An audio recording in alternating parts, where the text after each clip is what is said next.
As a kid, I was always the one holding the camera and taking the videos and photos from family trips and all that. So I guess it was meant to be.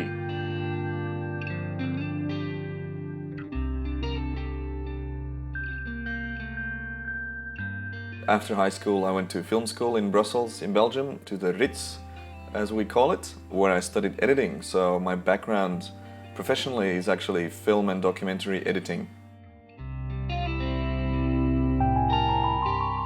When I was in film school, I saw a short film on Vimeo by a Scandinavian photographer called Terje Sorgiert. It was a film about the Canarian Islands next to Africa, and it showed Milky Way time lapses and fog and clouds rolling past, and it just absolutely blew me away. And from the moment that I saw that, I had to find out what it was, how it was shot, and what I needed to do it. And now, all those years later, that is my career. Pretty much everything I do now got triggered by this one video. But when I look back at all the video recordings I did with my family on travels and stuff, I noticed that I was always playing around with speeding up video. So I'd like to believe that regardless of that video I saw in film school, I would have still discovered time-lapse and found my passion.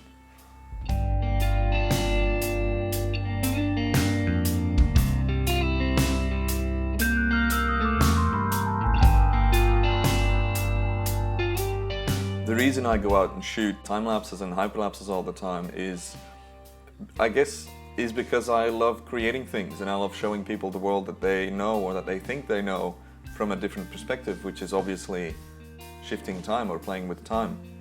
Showing people a time-lapse of pretty much anything they think they know, like a sunset or a sunrise or even clouds moving, almost always results in a wow as a response, and that's pretty rewarding and that's pretty fun and also pretty addictive.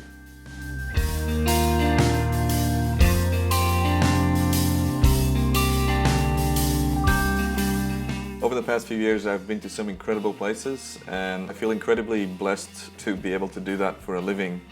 I went to the Himalayas to film a show that eventually got aired on National Geographic, which was one of my bucket list things to do.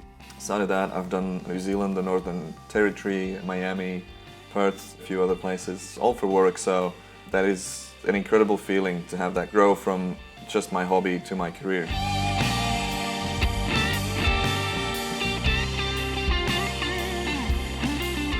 The Himalayas was an absolutely mind-blowing place. That being said, New Zealand is right around the corner. You can pretty much drop your camera and accidentally take a photo and you can print it and it'll look good.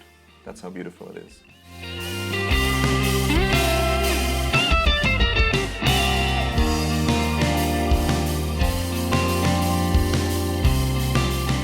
The process for shooting time-lapse or hyperlapse is pretty much always the same. You set your camera, you take photos at a fixed interval, you edit those photos, and you create a video file from those photos.